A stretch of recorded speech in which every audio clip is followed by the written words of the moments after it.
Good morning, everybody, on a Tuesday morning. I'm Redrick Terry. And I'm Alexandria Ikomoni. Thanks for watching Fox 18 News at 7. Dozens are looking for a new place to live, and that's after a fire at a Davenport apartment complex. Now, people there are trying to figure out where they go next. That is this morning's top story.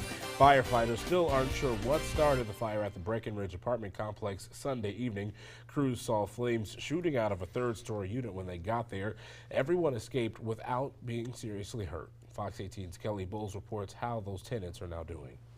Ivory and Christine were just about to sit down to watch TV and enjoy their dinner when Ivory heard something. So I got up, I said, "You hear the smoke alarm?" Hearing a series of smoke alarms, Ivory went to investigate, and that's when it hit him. I opened up my door, and that's when the smoke just engulfs us, just covers us. It was just nothing but ghosts and big, thick black smoke. And for Christine, panic set in. He told me to go ahead of him, and I just stopped and I froze in the hallway. And if I would have been there by myself, I probably wouldn't have made it out. But with no time to waste, Ivory quickly grabbed her hand, and together they crawled out of the building to safety. Kept my hand on the wall, stayed low, till I found the exit to the stairway, and we proceeded to go outside. Narrowly missing the unit next to theirs, bursting into flames minutes later. They just said 306 is gone.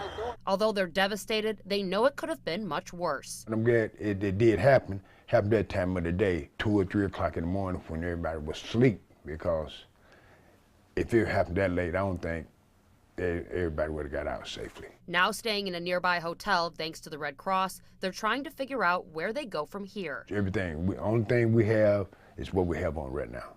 Left with nothing but the clothes on their backs and a box of memories, they're still feeling lucky today. I'm blessed for me, her, and everyone else. Because while it will take time, their belongings can be replaced. But a life can't. But what matters most is that they're safe. Kelly Bowles, Fox 18 News. The Red Cross is currently helping tenants find emergency housing, food, and clothes. A Galesburg family and community are coming together to remember one of the people who died in a fire last week. Kevin Sickles' mother and sister spoke exclusively to Fox 18 News ahead of yesterday's visitation. 35-year-old and his 3-year-old daughter, Charlotte, were found inside their Galesburg home, which burned down on Wednesday. The family tells us they're still processing the sudden loss. Both of them around, especially Every minute of every day. especially her running up to Kevin, hugging his legs, and wanting up right away. There have been 2 fundraisers set up to help with funeral costs, and links to those can be found on our quadcities.com. Activists in the Quad Cities took part in a nationwide protest yesterday to call out President Trump's latest controversial push. This comes after he announced a national emergency to fund a wall along the U.S. and Mexico border. Fox 18's Andrea Medina joins us in the studio. Andrea, what are people demanding at that rally?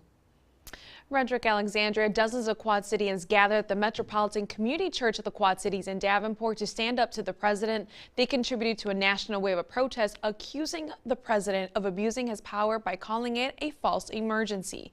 The National Emergency Declaration gives the president special powers to take taxpayer dollars from other budgets in order to fund his border wall. Protesters say there's nothing at the border to justify declaring a national emergency. They carried signs and chanted against the move. They say they would rather see that money spent on other issues like healthcare, climate change, and gun violence. Knowing that there's other people out protesting definitely gives me hope, and it lets me know that the resistance is strong and that other people are willing to stand up and fight against this. The rally was put on by several community groups like QC Pride and One Human Family. Coming up in about 30 minutes, we'll hear what some on the Republican side had to say about his national emergency declaration. Guys.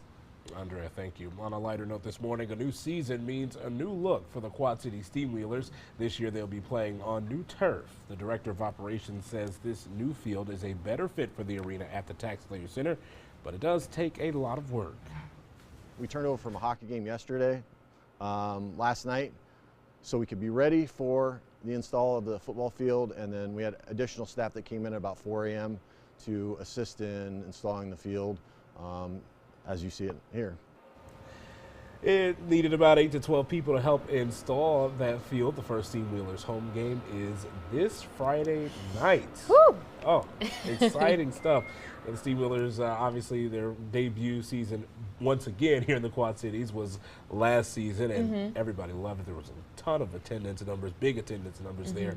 So you got to expect a little bit of the same. They're in a different league this year, and it's going to be really, really fun. Were you able to go last year? I was not. I was on weekends last year, and so yeah, it didn't really work out with my work schedule. But now this year, I'm all for it. I'm ready to go. Absolutely, I'm going to go this season too. I've never been to an indoor football game, so I'm excited about it. I know it's going to be fun. You were mentioning it might be different than, of course, outside football, if you will. But I'm excited to see what it's going to be like. Ash, have you been to a game yet? I went last year, the very first game of the season. I didn't get to go to any others after that, but it's a lot more close quarters. So it's more combat style versus, you know, just the big monstrous plays. Yeah, high intensity, lots of action. Yeah, Ooh, I'm excited. Lots and lots of fun.